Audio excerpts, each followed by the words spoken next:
Bonjour, Bonjour. plus de créosote dans ces traverses? Non, effectivement, là vous avez pour la première fois sur le chemin de fer français des solutions alternatives d'imprégnation de bois qu'on va pouvoir installer sur le réseau à des fins de recherche. Et seule la traverse en bois a une espérance de vie limitée. Et c'est pour ça que depuis des années, aussi vieux que le chemin de fer, nous traitons ces traverses.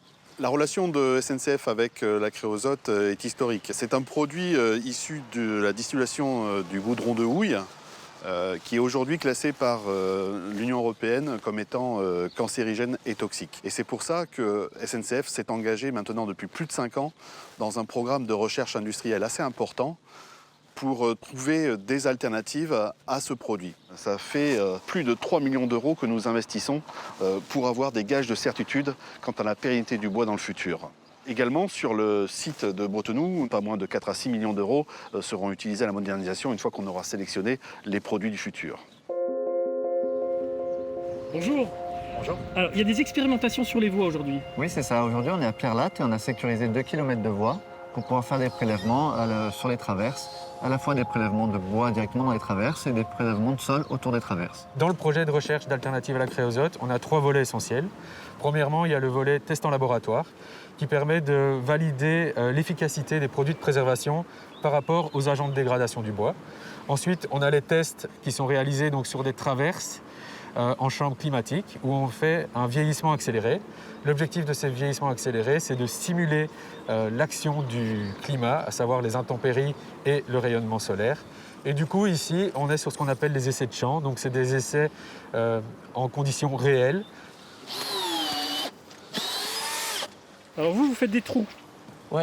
Alors, j'utilise une terrière de Pressler afin de réaliser des carottes de bois dans les traverses alternatives. Donc actuellement, on fait des prélèvements de sol superficiel.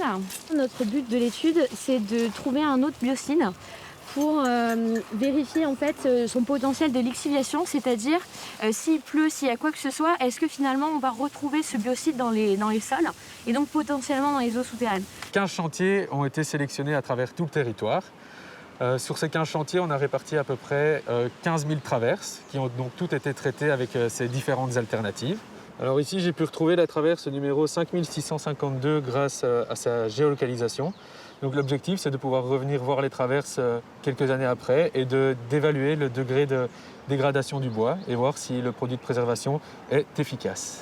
Avec ces nouveaux produits, 2 avancées majeures, colossales d'un point de vue sanitaire. C'est-à-dire qu'aujourd'hui, on est absolument persuadé que ces produits vont avoir un apport sur les opérateurs parce que moins nuisibles, moins d'odeur, moins toxiques. L'autre avantage escompté, c'est aussi de pouvoir continuer à donner une seconde vie à la traverse de chemin de fer. Et il faut qu'on anticipe. Et tous les résultats qu'on va pouvoir agglomérer vont nourrir à la fois notre politique de sourcing sur à la fois et le bois et les produits, et aussi de pouvoir anticiper la mutation industrielle qui est conséquente sur l'usine de Bretenoux. Alors, le site de Bretenoux fabrique et imprègne l'équivalent de 500 000 traverses bois pour l'entretien du réseau ferré français.